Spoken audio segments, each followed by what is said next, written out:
Depuis le ciel du Donbass, un drone cherche sa cible. Rapidement repéré, le char russe est frappé. Ces engins volants modifiés par les Ukrainiens sont régulièrement utilisés pour neutraliser les défenses ennemies. Dmitro est le commandant d'une unité spéciale de dronistes appartenant à la garde nationale ukrainienne. Entrepreneur dans la tech en temps de paix, il modifie désormais les drones commerciaux. Reconnaître l'adversaire et l'atteindre à moindre frais et en un temps record. Ça, ce sont des drones civils que nous utilisons pour le renseignement militaire. Notre objectif, c'est de voler à très grande vitesse afin de repérer l'ennemi. Cette technologie a été un facteur déterminant dans les récentes reprises territoriales. Dans le nord-est de l'Ukraine, les forces armées expliquent avoir regagné plus de 2400 km² en l'espace d'un peu plus de 2 semaines. Retour à la base.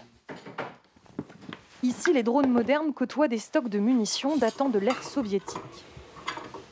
Abandonnées à la faveur de retraits russes précipités, elles sont désormais détournées par Dmitro et ses hommes et réutilisées contre leurs propriétaires. On a trouvé ces grenades sur des positions désertées par l'ennemi. Donc au final, elles nous ont été fournies par la Russie, par Poutine, et on compte bien les leur rendre. Les forces ukrainiennes restent surclassées par la puissance de feu russe. Elles comptent donc non seulement sur les drones tactiques turcs Bayraktar, mais aussi sur des engins faciles à obtenir. Nous avons des drones minuscules qui, en larguant une charge explosive, peuvent détruire un char qui coûte 3 à 5 millions de dollars.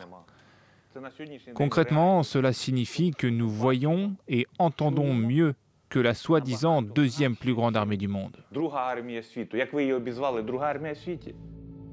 Plusieurs drones de ce bataillon ont été transférés aux forces ukrainiennes sur le front sud, en pleine contre-offensive dans la région de Kherson.